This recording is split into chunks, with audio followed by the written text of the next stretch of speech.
كريم ولكم على ذلك من الشاهدين والشاكرين والحمد لله رب العالمين في شان حبيبه ومحبوبه ومعشوقه مخبرا وآمرا إن الله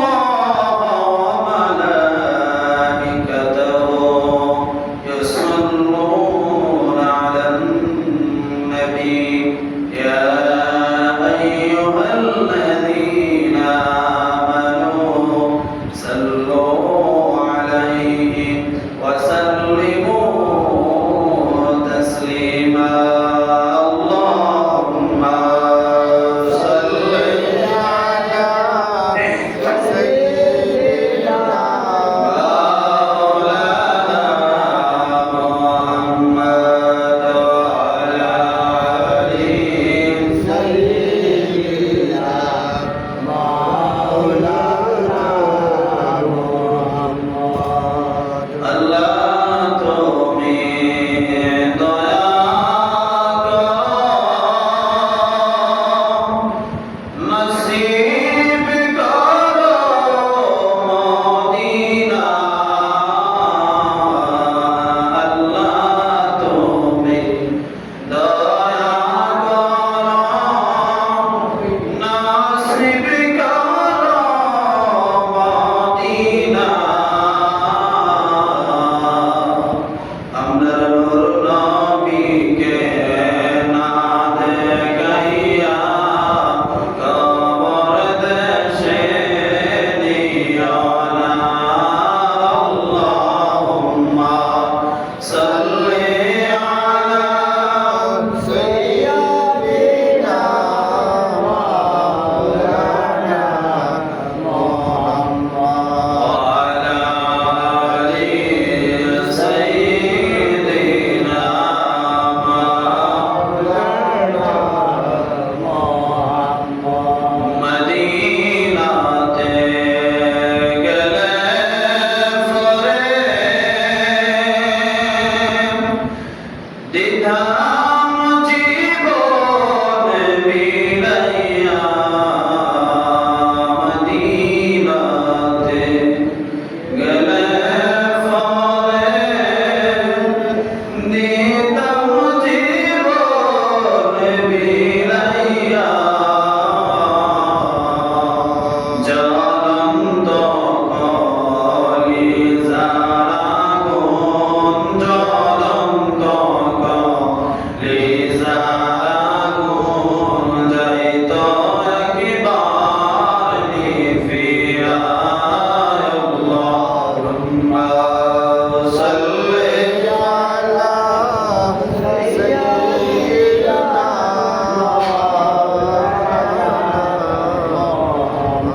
وعلى آل سيدنا مولانا محمد لا إله إلا الله لا إله إلا الله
মর্যাদা, সম্মান, শান ও মান আমার আল্লাহ অত্যন্ত চমৎকারভাবে বাড়িয়ে দিয়েছেন। আওয়াজ দিয়ে বলি সুবহানাল্লাহ।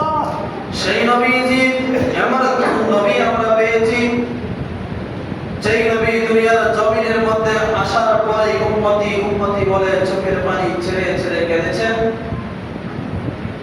আজও সোনার মদিনায় উম্মতি উম্মতি বলে কাঁদতেছেন, কিয়ামতের ময়দানে উম্মতি উম্মতি বলে কাঁদবেন। সেই নবী উম্মতের জন্য কত মায়া, কত মহব্বত।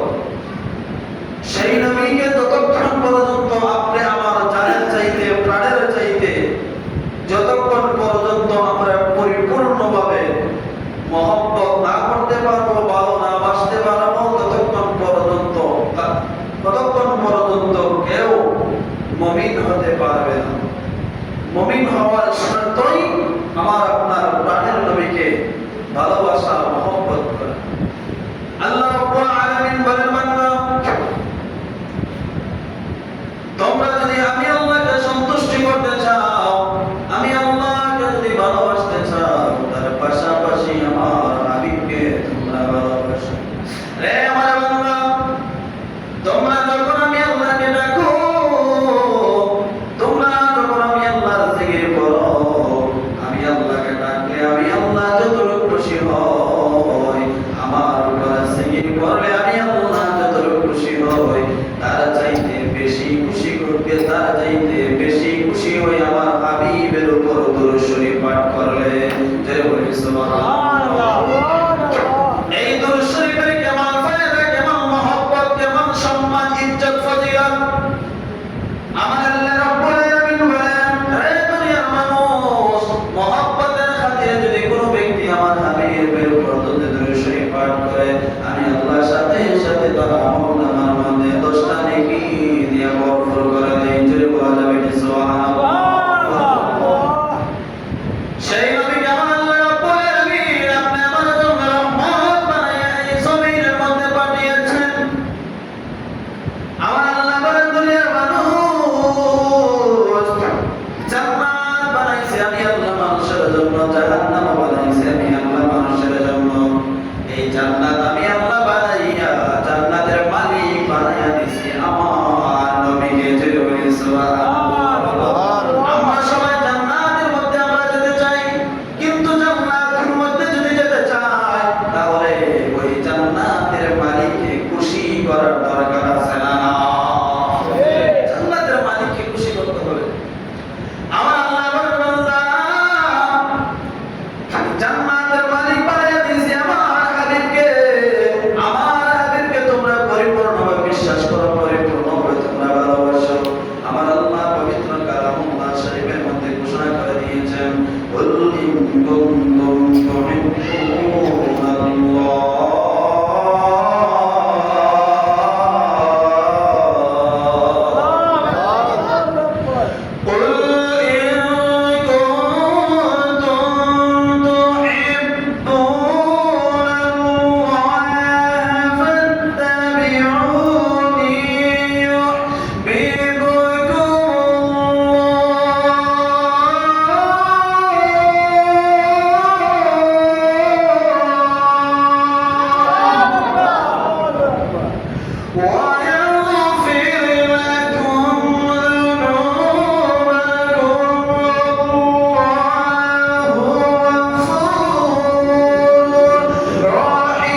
আপনারা দয়া করে কথা বলবেন না প্লিজ।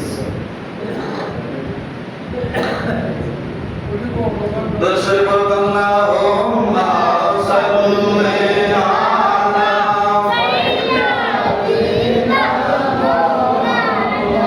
সাইয়্যিদিনা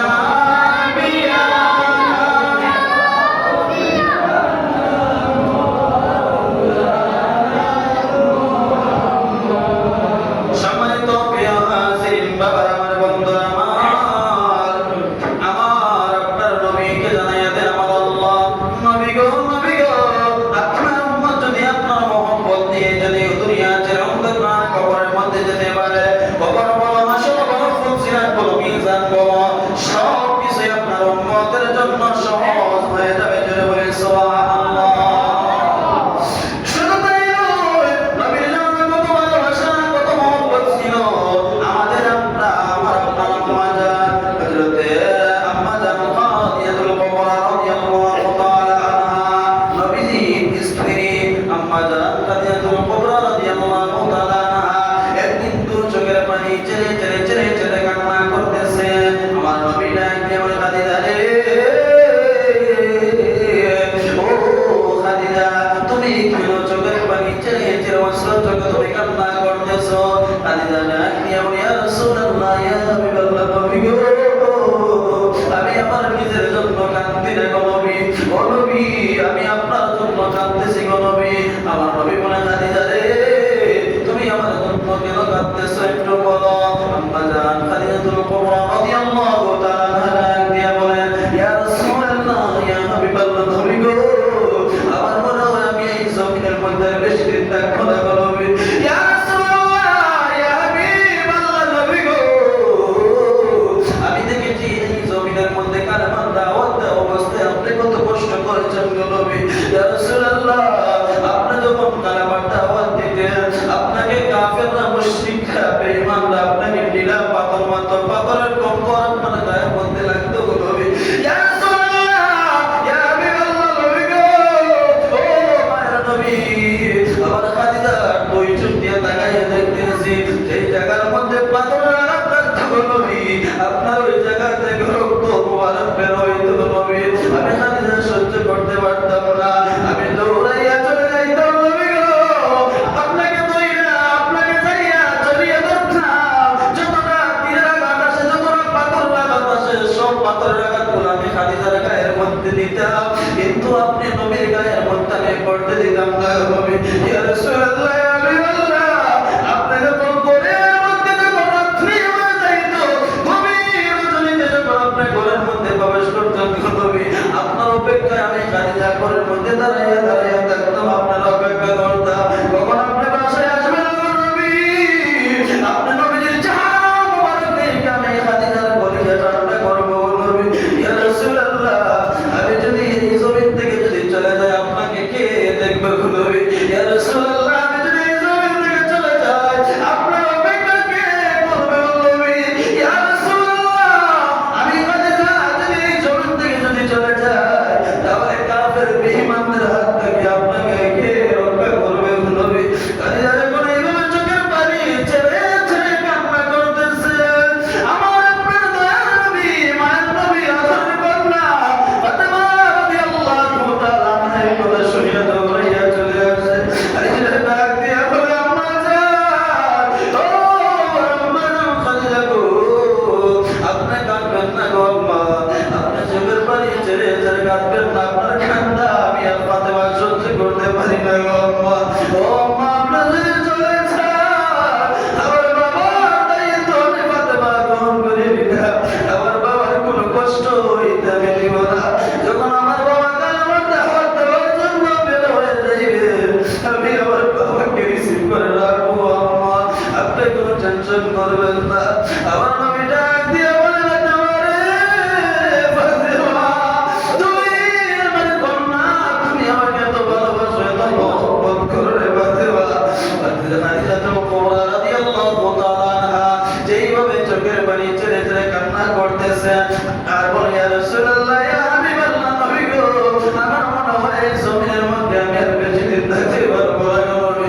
ইয়া রাসূলুল্লাহ, যদি আমি এই জমিন থেকে চলে যাই, আপনাকে আমি দুই ওসিয়ত করে যাই গো নবী ইয়া রাসূলুল্লাহ কবরের জায়গাটা বড় ভালো জায়গা নয় গো নবী ইয়া রাসূলুল্লাহ কবরের জিন্দেগি ভালো জিন্দেগি না ইয়া রাসূলুল্লাহ ইয়া হাবিবাল্লাহ নবী গো আমি যখন মারা যাব আমি মারা যাওয়ার পরে একটু দুনিয়ার জমিনের মধ্যে মানুষ মারা গেলে বাজার থেকে সাদা মার্কিন কাপড় নিয়ে আসি গো নবী আমি আপনাকে ওসিয়ত করে যাই আমি মারা যাওয়ার পরে আমার বাজারের কোনো সাদা মার্কিন কাপড় দিবে না গো নবী আমি মারা গেলে দুনিয়ার কোনো বাজারের কাপড় দিয়ে আমার কাফন দিবে না গো নবী আমার ওসিয়ত হলো আমি মারা যাওয়ার পরে আপনার গায়ের জুব্বা মুবারক দিয়ে আমার কাফনের কাপড়টা দিয়ে দিবেন গো নবী আমার নবী ডাকে ওনারা দিলে ও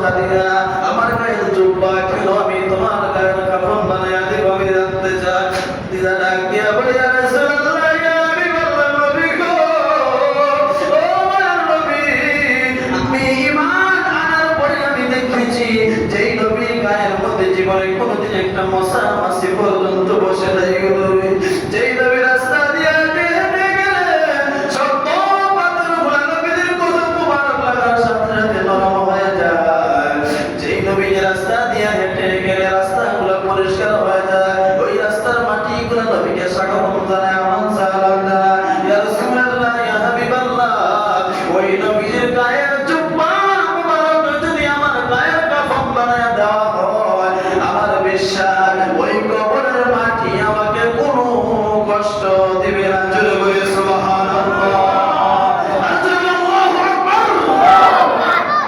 অনুসাদন বাহিম তোমার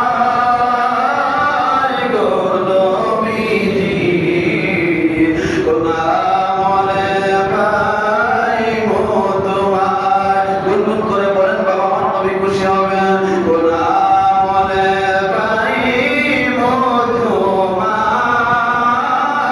গো নবীজি কোন সাধনে পাইম তোমার নবী মাতৃগর্ভে আসিয়া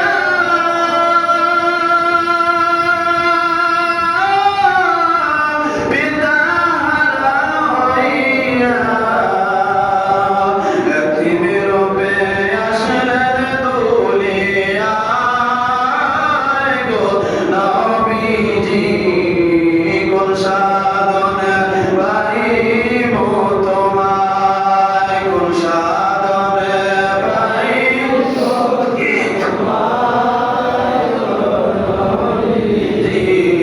কোন আমলে পাইব তোমায়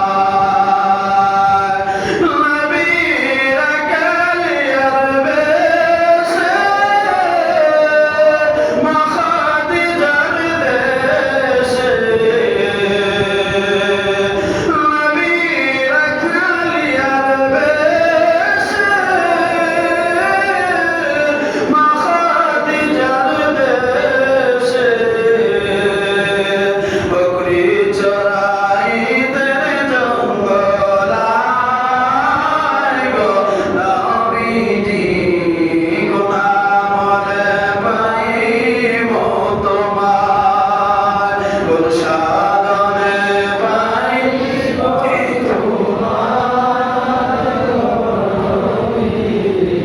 কোন আমলে পাইব তোমার নবী পাক পবিত্র মুখে দুধ গাইলেন যার বুকে ধন্য নবী বিহারী মায় গো নবীজি কোন সাধনে পাইব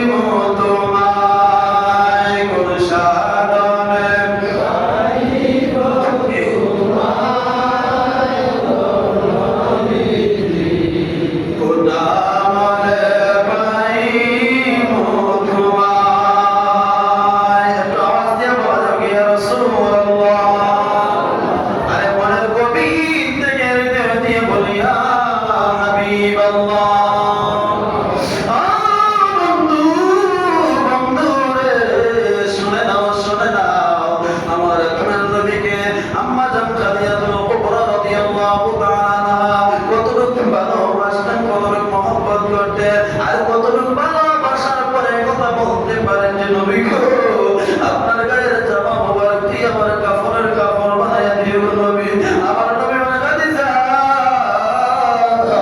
ও খাদিজা তোমার কথা আমি কবুল করে নিলাম আমার গায়ের জুব্বা মোবারক দিয়ে তোমার কাফনের কাপড় বানাইয়া দিও ইয়া রাসূলুল্লাহ ইয়া হাবিবাল্লাহ আমার দুই নাম্বার ওসিয়ত করবে ইয়া রাসূলুল্লাহ ইয়া হাবিবাল্লাহ নবী ও মায়ার নবী যখন আমার লাশটা কবরের মধ্যে নামাইবে নবী তখন আমার যেন ওই সময় আপনি নবীর পরবর্তী হাত মোবারক আপনি নবীর নোরানি হাত মোবারক দিয়ে আমি খাদিজার লাশটা কবরের মধ্যে নামাইয়া দিবে নবী ইয়া রাসূলুল্লাহ ইয়া হাবিবাল্লাহ নবী গো আমি দেখেছি দুনিয়ার মধ্যে মানুষ দাফন করার পরে কবর রাখার পরে মানুষ দৌড়াইয়া বাড়িতে মধ্যে চলে আসে তখন ওই মুর্দাটা কবরের মধ্যে একা একা থাকে নবী ইয়া রাসূলুল্লাহ ইয়া হাবিবাল্লাহ নবী গো আপনার কাছে আমার ওসিয়ত হলো নবী আপনি আমাকে কবর নামাইয়া আপনি আমাকে একা একা রাখা শুরু করুন ইয়া রাসূলুল্লাহ আমি জানি নিজের মনের মধ্যে মনটার নাকি ফেরেশতা কবরের মধ্যে আসবে নবী গো ওই মনটার নাকি ফেরেশতার সওয়াল সবাই দিতে পারে না নবী কবরের মধ্যে অনেকেরই ভয় লাগে নবী গো ও মায়ের নবী আপনি আমার কবরের মধ্যে দাঁড়াইয়া থাকবেন যতক্ষণ পর্যন্ত মনটার নাকি ফেরেশতা কবরের মধ্যে সওয়াল জবাবের হিসাব না নিছে ততক্ষণ পর্যন্ত আপনি ওই কবরের সামনে দাঁড়াইয়া থাকবেন জোরে বলা যাবে কি সুবহানাল্লাহ ইয়া রাসূলুল্লাহ ইয়া হাবিবাল্লাহ নবী গো আপনি আমার কথা কবুল করবেন নি আমার নবী ডাক দিয়ে খাদিজা রে ও খাদিজা আমি তোমার কথা মঞ্জুর করলাম কবুল করলাম আমি তোমাকে কবর রাখার পর আমি অবশ্যই কবরের পর দাঁড়াইয়া থাকবো রে খাদিজা আরে বাবা আমার বন্ধুরা আমার খাদিজা কিন্তু ডরে এমন কথা বলে নাই খাদিজা বলেছে নবীকে মহব্বত করার কারণে নবীকে ভালোবাসার কারণে নবীজিকে এমন কথা বলেছে যেন নবীর সঙ্গে ভালোবাসা দুনিয়া এবং আখিরাত পর্যন্ত উজালা থাকে জোরে বলি সুবহানাল্লাহ নবীর স্ত্রী আম্মা জান খাদিজাতুল কুবরা রাদিয়াল্লাহু তাআলা আনহাকে যিনি এই পৃথিবীর মধ্যে একজন নারীকে আমার আল্লাহ একজন নারীকে সালাম জানাইছেন তিনি আর কেউ না তিনি আম্মা জান খাদিজাতুল কুবরা রাদিয়াল্লাহু তাআলা আনহা আম্মা জান খাদিজাতুল কুবরা এমনিতে জান্নাতি মহিয়সী নারী জান্নাতি নারী কিন্তু খাদিজা এমন কথা ডরাইয়া কিন্তু এমন কথা বলে নাই বলে কিন্তু বলে নাই নবীকে ভালোবাসার কারণে মহব্বত করার কারণে বলেছে খাদিজাতুল কুবরা রাদিয়াল্লাহু তাআলা আনহা পৃথিবীর সমস্ত নারীদের ব্রেইনটাকে ওয়াশ করে দিয়েছে এই দুনিয়ার মা নারীরা তোমরা শুনে নাও আমি একজন নারী তোমরাও একজন নারী তোমরা যদি তোমাদের স্বামীকে যদি আমি খাদিজার মতো যদি তোমাদের স্বামীকে যদি তোমরা ভালোবাসতে পারো তোমাদের স্বামীকে যদি তোমরা মহব্বত করতে পারো কিয়ামতের ময়দানে আমি খাদিজার সঙ্গে তোমাদের হাসর নাসর হবে কথা বলেন ঠিক কিনা সেই দিন দুনিয়ার সমস্ত নারীদের ব্রেনটা ওয়াশ করে দিয়েছেন খাদিজা এখন দেখা যায় আমাদের পৃথিবীতে বর্তমান জামানায় রে বাবা অধিকাংশ নারীরা স্বামীদেরকে ভালোবাসে না মহব্বত করে না ও দুনিয়ার মা বোনেরা শুনে নাও আমার ভাইয়ের আওয়াজ যতটুকু পর্যন্ত পৌঁছাইতেছে ততটুকু পর্যন্ত আমি বলে দিতে চাই আপনার স্বামী আপনার জন্য জান্নাত আপনার স্বামী আপনার জন্য জাহান্নাম এখন বলবেন হুজুর আমার স্বামী আমার জন্য জান্নাত কিভাবে আবার জাহান্নাম কিভাবে আপনার স্বামী যদি আপনার প্রতি সন্তুষ্ট থাকে বিনিময়ে আমার আল্লাহ আপনাকে জান্নাত দান করবেন গো মা বোনেরা আর আপনার স্বামী যদি আপনার উপর অসন্তুষ্ট থাকে বিনিময়ে আপনি জাহান্নামে যাইতে হবে গো মা ও মা এই ডিসিশন আপনার উপরে আপনি যদি আপনার স্বামীকে সন্তুষ্ট করে যদি দুনিয়ার জমিন থেকে চলে যাইতে পারেন আপনার কবরটা জান্নাতের বাগান হয়ে যাবে আর কিয়ামতের ময়দানে স্বামী স্ত্রী একজন আরেকজন হাত ধরে ধরে আল্লাহর জান্নাতের মধ্যে চলে যাবে কথা বলেন ঠিক কিনা ও দুনিয়ার মা বোনেরা তো স্বামীর প্রতি খেয়াল দিবেন স্বামীকে সম্মান দিবেন ইজ্জত দিবেন আর পৃথিবীর সমস্ত স্বামীদেরকে বলে দিতে চায় ও পৃথিবীর সমস্ত যুবক ভাইরা যারা বিয়ে করেছেন আপনার স্ত্রী আপনার ঘরের চাকরানি না আপনার স্ত্রী কিন্তু আপনার ঘরের কামের বেটি না আপনার স্ত্রী আপনার অর্ধাঙ্গিনী আপনার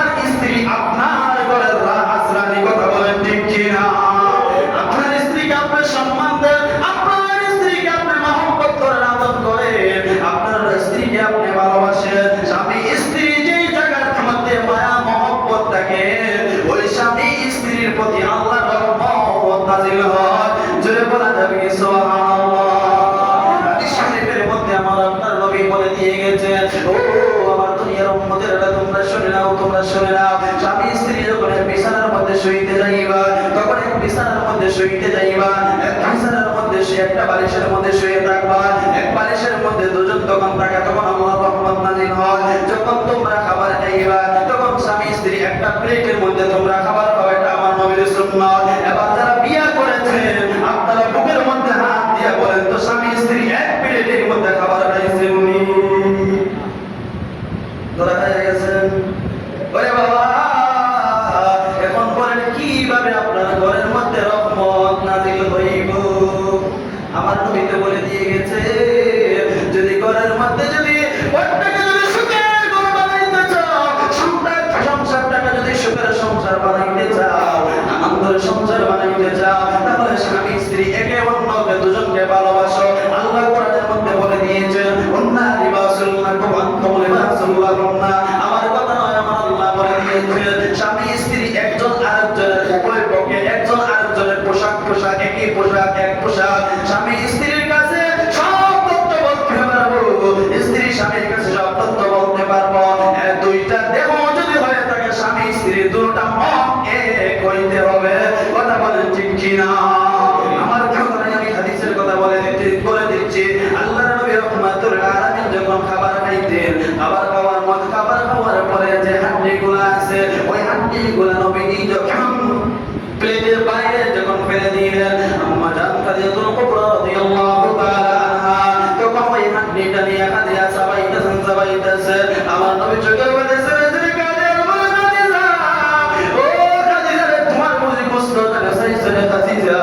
তোমার যদি গোশত জানে চাইছে তাহলে তুমি আমাকে বললাই না কেন?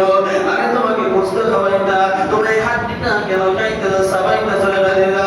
খাদিজা ডাক দিয়ে বলে, ইয়া রাসূলুল্লাহ, ইয়া হাবিবাল্লাহ, নবী গো, ও মায়ের নবী, আমার গোশত জানে চাই নাই গো নবী। আপনি যে হাড্ডিটা ফেলে দিয়েছেন প্লেটের বাইরে, আমি ওই হাড্ডিটা আমি চাবাইতে কেন জানেননি? কারণ ওই হাড্ডির মুখে আপনি নবীজির জবান মুবারকে লালা মুবারক লেগে আছে। জোরে বলা যাবে কি সুবহানাল্লাহ? আপনি নবীজির জবান মুবারকে লালা মুবারক ওই হাড্ডির মধ্যে লেগে আছে। ইয়া রাসূলুল্লাহ, ইয়া হাবিবাল্লাহ, নবী গো, আমি যেই মাত্র আপনার ওই হাড্ডিটা আমি মুখের মধ্যে দিলাম, আমি আমার জিহ্বা দিয়ে স্বাদ অনুভব করলাম। এত সুন্দর, এত মিষ্টি স্বাদ আমার জীবনে আমি কোথাও আর স্বাদ অনুভব করি না। আমি অনুভব করতে পারলাম এই হাড্ডির মধ্যে মেশকে আম্বরের চাইতে সুগ্রাণ এবং মিষ্টিময় জাতীয় হাড্ডিটা হয়ে গেল নবীর লালা মুবারক লাগার কারণে। জোরে বলে সুবহানাল্লাহ। ও দুনিয়ার বাবারা রে, শুনে নাও, খাদিজাতুল কুবরা রাদিয়াল্লাহু তাআলা আনহা এই কাজটা কেন করলেন জানেননি? কারণ আমার নবীকে খাদিজা জীবনের চাইতেও বেশি ভালোবাসেন। কথা বলেন ঠিক কিনা? আল্লাহর নবী রাহমাতুল আলামিন নবী আর বলেন, তোমরা যদি সংসারের মধ্যে শান্তি পাইতে চাও, আমাদের সমাজের মধ্যে অধিকাংশ জায়গার মধ্যে সংসারের মধ্যে অশান্তি। কথা বলেন ঠিক কিনা? আমি কি মিথ্যা বলছি? আরে ভাই, মিথ্যা বলি নাই। অধিকাংশ সংসারের মধ্যে অশান্তি কেন জানেননি? স্বামী শুনে না স্ত্রীর কথা, স্ত্রী শুনে না স্বামীর কথা। এখন আমার যুবক ভাইটা বুকের ব্যথায় কথা বলতে পারে না, কারোর কাছে শরমাইয়া লজ্জায়। কথা বলেন ঠিক কিনা? কেন জানেননি? কারণ আপনার ঘরের মধ্যে সুন্নাহ তরিকা মোতাবেক, আপনার ঘরের মধ্যে ইসলামিক শরিয়া মোতাবেক আপনার ঘরের মধ্যে আইন আপনি চালু করেন নাই, যার কারণে ওরে বাবা, আপনি যখন ঘরের মধ্যে প্রবেশ করবেন, প্রবেশ করার পরে আপনি আপনার স্ত্রীকে সুন্দর করে মুস্কি হাসি দিয়ে একটা সালাম দেন, আসসালামু আলাইকুম ওয়া রাহমাতুল্লাহ। এই সালামটা দেওয়ার পরে আবার আপনি বলুন, আপনার স্ত্রী হাসবে না রাগ করবে? কথা বলেন, হাসবে, অবশ্যই হাসবে। কেন জানে? শান্তি সালাম অর্থ হচ্ছে আল্লাহর শান্তি আপনার উপরে বর্ষিত হয়। আপনার স্ত্রী বলবো আলাইকুম সালাম ওয়া রাহমাতুল্লাহ, আপনার উপরে আল্লাহর শান্তি বর্ষিত হয়। দেখেন বাবা, এই সালামের বাক্যটা সুন্দর না? অবশ্যই সুন্দর আছে। এবার আপনার এই বুকের মধ্যে হাত দিয়ে বলেন, আপনার ওয়াইফকে কি আপনি ঘরের মধ্যে যাইয়া কি আপনি সালাম দিয়েছেন? নো। আমার মনে 100-র মধ্যে 95%, 98% আমার যুবক ভাইরা মুরব্বি ভাইরা সালাম দেয় নাই। কেন রে বাবা?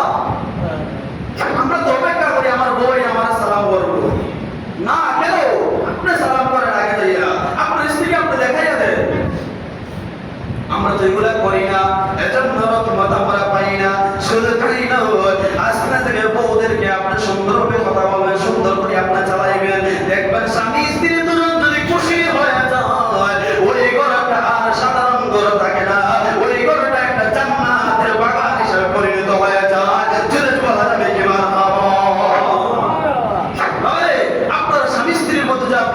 পরিপূর্ণ ভালোবাসা মহব্বত যদি আপনি রাখতে পারেন, পুরুষরা তো কাজকর্ম অবশ্যই করবে, সারাদিন ক্লান্ত হওয়ার পরে যদি বাড়িতে আসে, আইসা যদি আপনার স্ত্রী যদি আপনাকে সুন্দরভাবে কথাবার্তা বলে, সুন্দরী আপনার স্ত্রীকে যদি আপনি বলেন মহারানী আপনি কেমন আছেন, দেখবেন আপনার স্ত্রী আপনাকে একটা মুস্কি হাসি দিয়া আপনার সারাদিনের ক্লান্ত আপনার দূর করে দেবে মুহূর্তের মধ্যে। কথা বলে ঠিক কিনা? এখন ঠিক কেমন বলে? আসলে এটা তো চালু না, এটা তো ঠিক বলতেছেন না। চালু করেন দেখবেন অটোমেটিক ঠিক ঠিক মানে অন্তর থেকে জুড়ে বের হয়ে আসবে। চালু করে। আর যদি দেখবেন বাড়িতে আসার পরে যদি দেখেন আপনার স্ত্রী আপনার প্রেমে কালকুলাই করে চলে তখন পুরুষের রাখতে নিয়ে বেশি সেন্টিমিটার গরম হয়ে গেছে, একবার আমার 90 একবার 99 100% আগে গেছে গিয়া। তখন যদি স্ত্রী যদি কোনো কিছু বলে তখন পুরুষের রাগ আরো বেশি হয়ে যায়, তাকে সমঝাবো সিঙ্গলটা রোমান আমার গ্যাস না রে বাবা না। আপনার ওয়াইফকে আপনি আঘাত করার আপনার কোনো অধিকার নাই, সেইটা আমার নবী নিষেধ করে দিয়েছেন। কারণ আপনার স্ত্রী আপনার অর্ধাঙ্গিনী, আপনার অর্ধাঙ্গিনী কিন্তু আপনার শ্বশুর বাড়ি থেকে কিন্তু আপনার জন্য পরিপূর্ণ হয়ে আসে নাই। আপনার স্ত্রীকে আপনার অর্ধাঙ্গিনীকে আপনার জন্য পরিপূর্ণভাবে আপনার ঘরের মধ্যে আপনি নিজে তৈরি করে তুলতে হবে। কথা বলেন ঠিক কিনা? কথা আছে না, কিছু যদি পেতে হয় কিছু আগে দিতে হয়, আপনি দিয়ে দেখেন। এজন্য বাবা আজকে আমরা সমাজের অধিকাংশ ঘরের মধ্যে সংসারের মধ্যে আমরা শান্তি নেই, অশান্তি, খুব কষ্ট লাগে, আফসোস লাগে। আপনি বোঝান, অবশ্যই বুঝবে। আপনি যেহেতু আপনি বোঝান না তাহলে তো সে তার স্বাধীন মতো চলবে। আর আমরা দোষ দিই বউ বলতে না, তার কোনো দোষ নাই। আপনি নিজেকে শাসন করে নিজেকে বোঝান, একবার দুইবার তিনবার চারবার শতবার আপনি বোঝান, বোঝানোর অধিকার আপনার আছে। দেখবেন এই ঘরটা আল্লাহর রহমতে ভরপুর হয়ে যাবে। এই গানটা চালু করেন, দেখবেন আপনার ঘরের মধ্যে শান্তি ফিরে আসবে। পরবর্তী বলবেন যে হুজুর আমি এই গানটা আমি চালু করছি ঘরের মধ্যে, আল্লাহর রহমতে আমার ঘরটা শান্তি আছে। আর যদি স্বামী স্ত্রীর মধ্যে কোনো শান্তি না থাকে বাবা রে, এই ঘরের মধ্যে আপনি যদি বড় বুঝতে কুরমা পোলাও দিয়ে যদি ভাত খান তাহলে রে বাবা ঘুম আসে না রাত্রে বেলা, ঘুম আসে না। কারণ আপনার অর্ধাঙ্গীর কাছে আপনার শান্তি নাই। মহিলার মন এমনি নরম, মহিলার মন এমনি নরম। আপনি যত মিষ্টি মিষ্টি কথা বলবেন ততই তাদের মনটা নরম হবে, ততই আল্লাহ খুশি হবে। আপনি যখন বাজারের মধ্যে বের হয়ে গেছেন, বাজারের মধ্যে বের হয়ে গেছে, আপনি তো শত শত টাকা বন্ধু বান্ধব নিয়ে আড্ডা দিয়ে উড়াইতেছেন, সমস্যা নাই।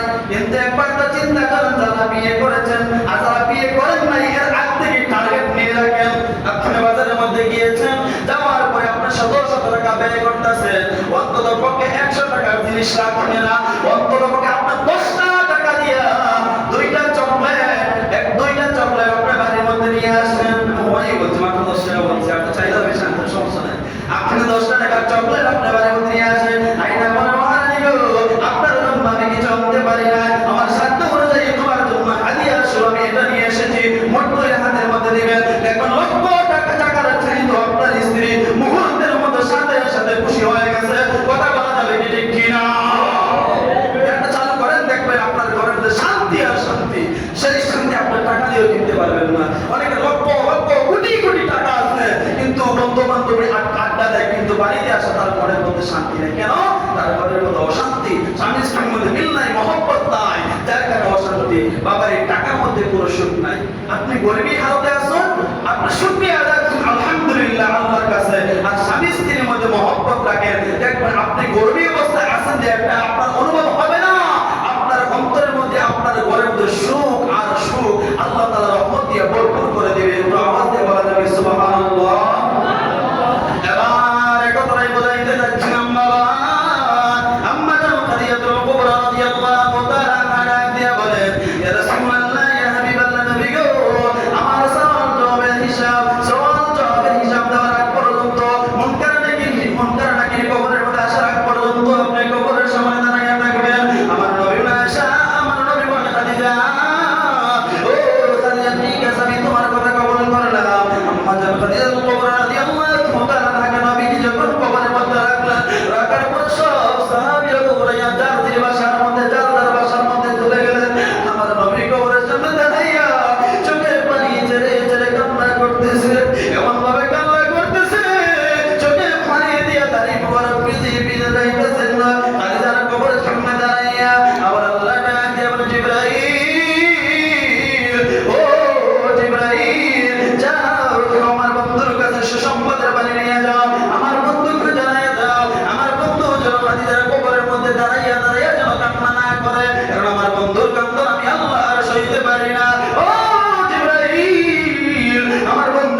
সবাইকে সমান ভালোবাসি। আয়েশা বলে, ইয়া রাসূলুল্লাহ, নবী গো, আমি দেখুন আপনি মুনাজাতের মধ্যে শুধু খাদিজার কথা বলতেছেন, এই বুড়া মহিলার জন্য আর দোয়া না করলে কি হয় না? যেটা বলি সুবহানাল্লাহ। এটা কিন্তু একটা প্রেমের জ্বালা।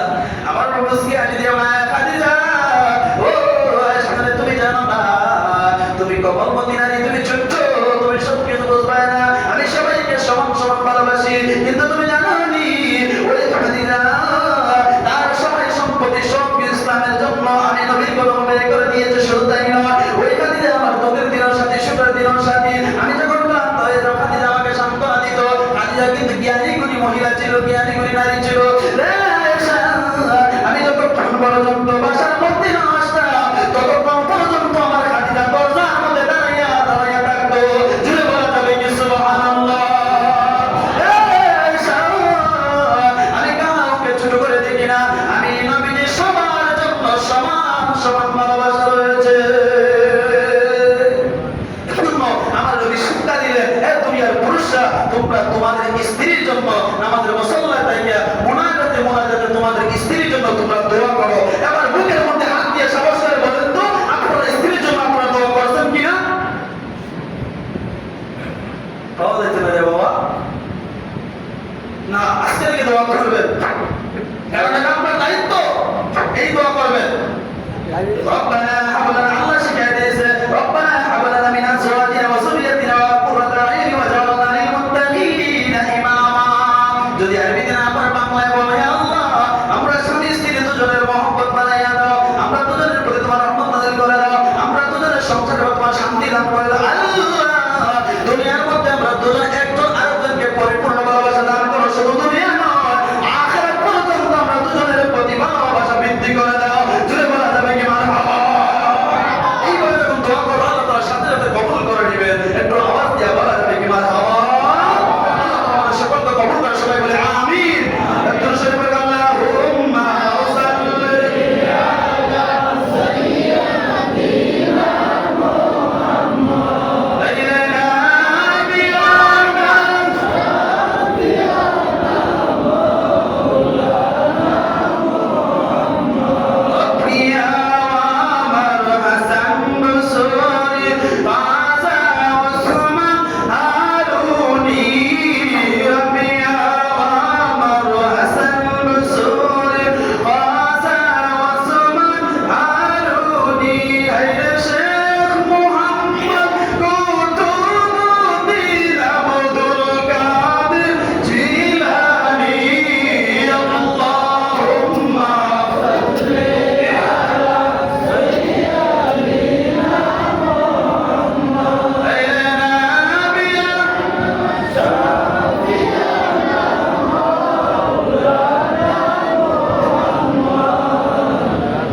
সম্মানিত প্রিয় হাজির, বাবার আমার বন্ধুরা, আমার যে বিষয়ে যত আলোচনা করলাম